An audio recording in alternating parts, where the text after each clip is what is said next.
ناظرین گرامی السلام علیکم ورحمۃ اللہ وبرکاتہ۔ سیدھی بات کے تازہ ترین پرائم ٹائم میں آپ لوگوں کا استقبال ہے۔ ناظرین گرامی، میں انصار عزیز ندوی اس وقت آپ لوگوں کے سامنے ایک خصوصی موضوع پر گفتگو کرنے جا رہا ہوں۔ یہ موضوع بڑا تشویشناک ہے۔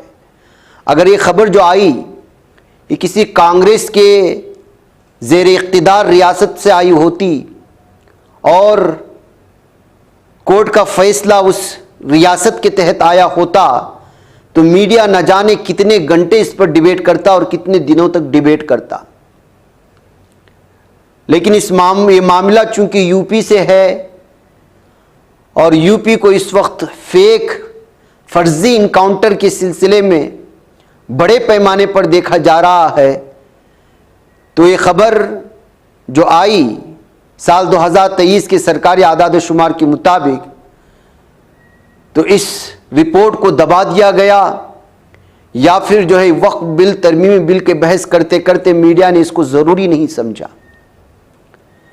ایسی ایک عنوان آپ کے سامنے لے کر کے آیا ہوں کہ اتر پردیش کے گوتم بدھ نگر میں جیور تھانے کی پولیس پر الزام ہے کہ انہوں نے متھرا کے رہنے والے بی ٹیک کے ایک طالب علم کو فرضی انکاؤنٹر میں پیر میں گولی ماری اور بجلی کے جھٹکے دے کر بہت زیادہ ٹارچر کیا۔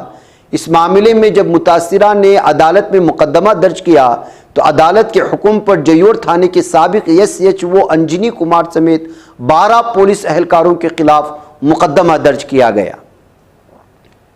پولیس پر طالب علم کے والد ترون گوتم سے 1 لاکھ روپے رشوت لینے اور جان سے مارنے کی دھمکی دینے کا بھی الزام ہے۔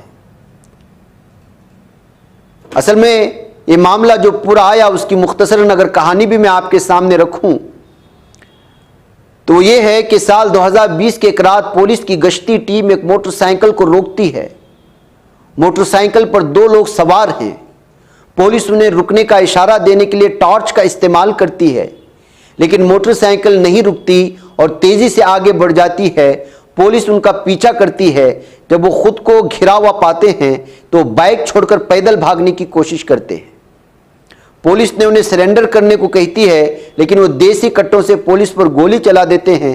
پولیس بال بچ جاتی ہے اور اپنے دفاع میں دونوں کو ان کی ٹانگوں میں گولی مار دیتی ہے۔ پولیس نے ان سے دیسی کٹے اور چوری کا سامان برآمد کرتی ہے۔ ملزمان کے خلاف پولیس پر جان لیوا حملے کا مقدمہ درج کر کے انہیں جیل بھیجا جاتا ہے۔ یہ ہمیشہ کی طرح ایک پولیس کی کہانی ہے۔ جب کبھی بھی پولیس انکاؤنٹر کرتی ہے تو اسی طرح کی کہانی بناتی ہے، لیکن اس بار یہ کہانی ٹک نہیں پائی اور عدالت میں ثابت ہو گیا کہ انکاؤنٹر فرضی تھا۔ کانپور پولیس کے مبینہ انکاؤنٹر میں 2 افراد کو ٹانگوں میں گولی مارنے کے تقریباً 5 سال بعد مقامی عدالت نے پایا کہ جو غیر قانونی ہتھیار پولیس نے ان سے برآمد کرنے کا دعویٰ کیا تھا وہ دراصل پولیس مال خانے شواہد کو رکھنے کی جگہ سے نکالا گیا تھا۔ یہ ہتھیار 2007 کے ایک معاملے کا تھا۔ اس کا مطلب یہ ہے کہ ایک ہی ہتھیار کو 13 سال کے وقفے سے 2 الگ الگ معاملوں میں ثبوت کے طور پر پیش کیا گیا اور پولیس کی ساری حقیقت کھل کر سامنے آ گئی کہ کس طرح وہ اپنے ساتھ لے جانے والے ہتھیاروں کو فیک انکاؤنٹر کرنے کے بعد ملزمان کے پاس رکھ دیتے ہیں اور کہتے ہیں کہ اسی ہتھیار سے ان پر حملہ ہوا اور انہوں نے جوابی حملے میں ان کا انکاؤنٹر کیا۔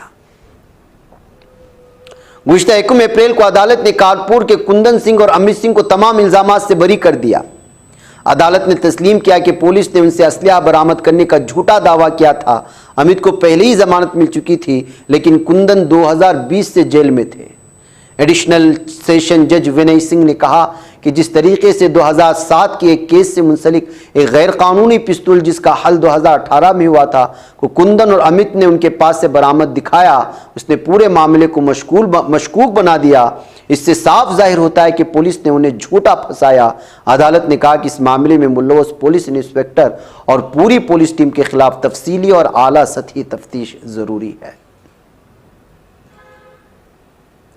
21 اکتوبر 2020 کی رات کو پولیس انسپکٹر گیان سنگھ کی قیادت میں ایک پولیس ٹیم گشت پر تھی۔ وہ مریم پور طرح پر گاڑیوں کی چیکنگ کر رہے تھے۔ اس دوران انہوں نے کاکا دیو علاقے سے آنے والی ایک بائک کو روکا۔ موٹر سائیکل پر 2 لوگ سوار تھے۔